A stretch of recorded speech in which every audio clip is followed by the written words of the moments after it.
This story was submitted by Brian. Brian, thanks so much for sharing your experience.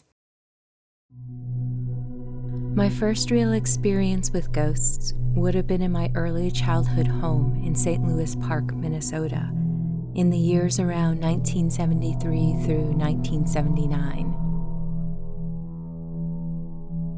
I grew up with a sister only a few years younger than myself and a brother 8 years younger than me. Most of my ghostly experiences were shared with my younger sister, for during that age you could find us hand in hand laughing and playing together. If you happen to listen to the Angels episode, I shared my angel sighting story with Jennifer for that episode.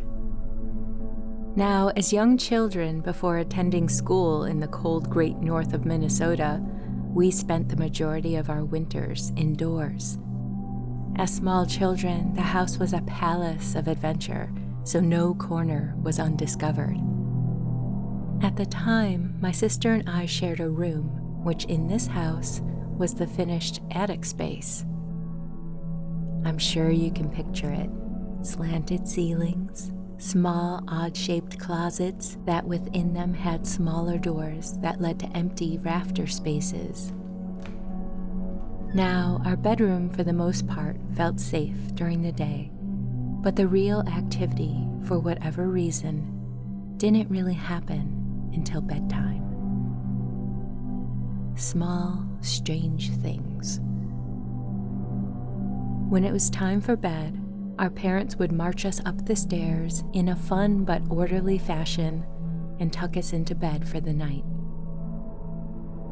On most occasions, we would be fast asleep from the excitement of the day. But on those restless nights, we would be up in the dark, tossing and turning in our beds.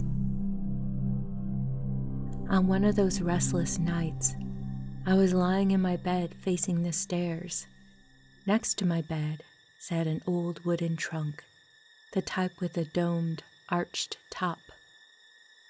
It had metal side handles and a front metal latch.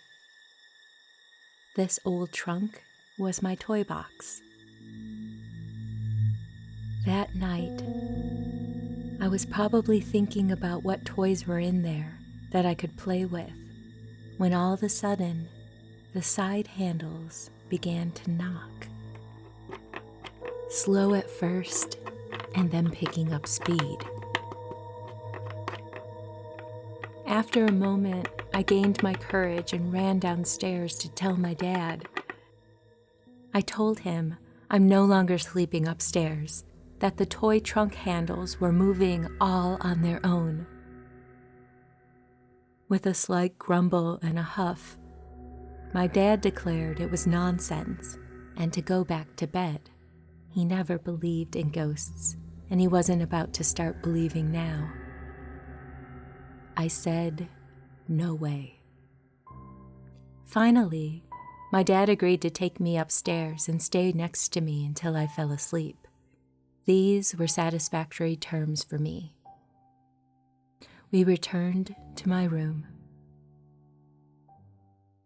I got in bed and immediately climbed behind my giant size of a dad and waited for the return of the moving handles.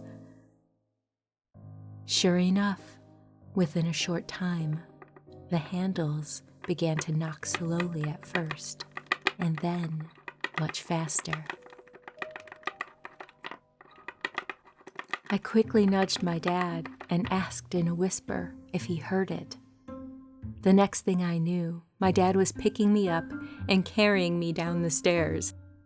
He mumbled, "Yeah, you can sleep downstairs with us tonight.